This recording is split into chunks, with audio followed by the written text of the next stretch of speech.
Right, buddy, welcome back to your preview. This is Argentina versus England. It's a very big game, semi final two of the World Cup. This is a game that I'm very excited for. England are a team going into the game looking very good. But in this video, we'll talk about the preview, we talk about the predictions and what to expect from the game. So please don't forget to drop a like, comment, subscribe, and let's get into it. So, England obviously play against Argentina later on today. Now, England, if you want to look at their World Cup performances so far, they progressed through the group. They made it to the semi-finals.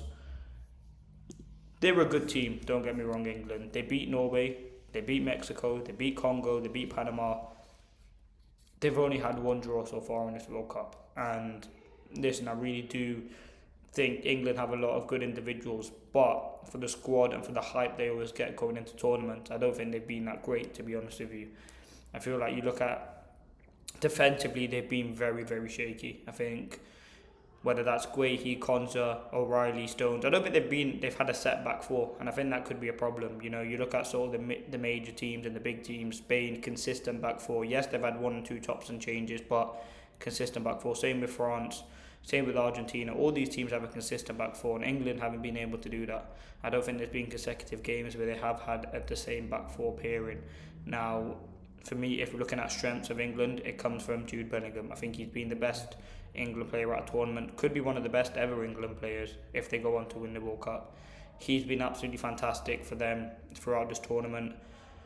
A lot of goals, big moments, clutch moments, and again, he scored 6 out of 13. Was it 7? I think it's 7 out of 13 goals for England at the World Cup.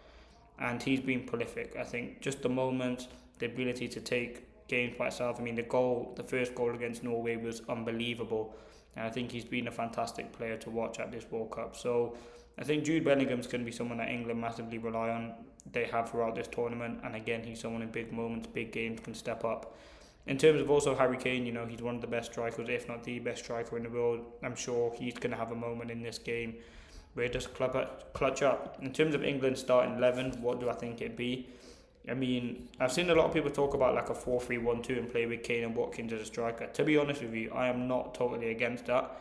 I think the wingers for England, whether that's Saka, Madueke, Gordon, Rashford, they haven't been the greatest throughout this tournament. Listen, they've had moments. Gordon's got a few assists, Rashford's got a goal, Saka's had moments, so too has Madueke, but they haven't been that prolific, and I would understand why they would go that, but I don't think Tuchel would be silly enough to switch it up in such a big semi-final game.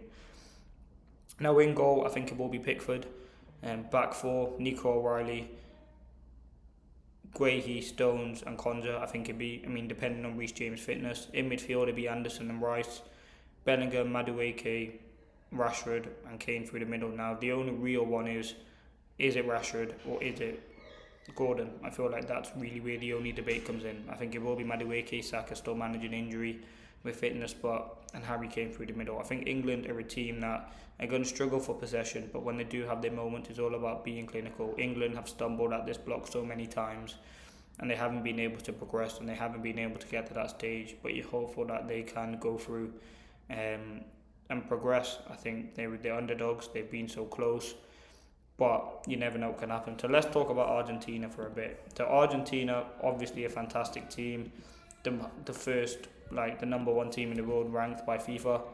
Haven't lost a game throughout the whole tournament. Haven't lost a game, as I said, the whole tournament. No draws, nothing. They've been brilliant. And from their first game against Algeria, where Messi scored a hat-trick, all the way until their last game against Switzerland, they've been unbelievable. And yes, they've had some tricky games. Cape Verde, they come through in extra time.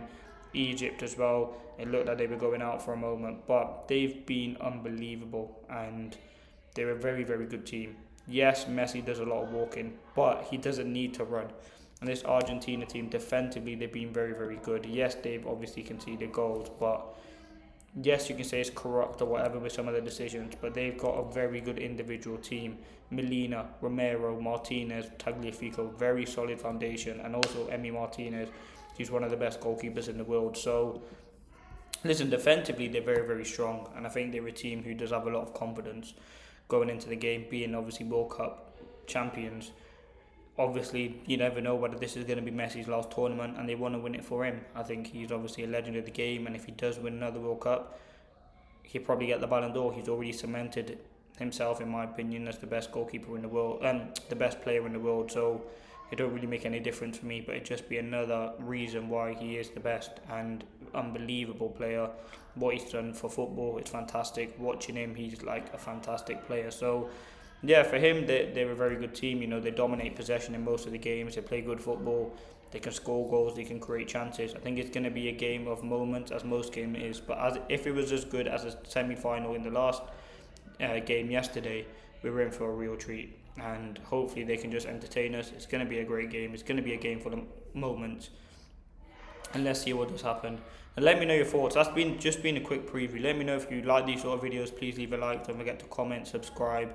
Let me know your opinions, your score prediction. This is the real one for me now. England, the last time they played Argentina was 2002, which is insane. And England won 1-0. I mean, if you look at the lineup at the time, Pochettino was the manager, I think. Don't know, actually, but they had players like Diego Simeone, Zanetti, Varane, Batistuta. Oh no, Bielsa was the coach. Yeah, so Pochettino was in the squad. Like, that is crazy. Look at the England team: Paul Scholes, Hargreaves, Nicky Butt, Beckham, Ferdinand. Like, ages and ages ago. So it's hard to predict off that. I'm going to go 2-1 to Argentina narrowly. But let me know your thoughts. Please don't forget to subscribe, and let me know if you do enjoy these sort of videos. Peace.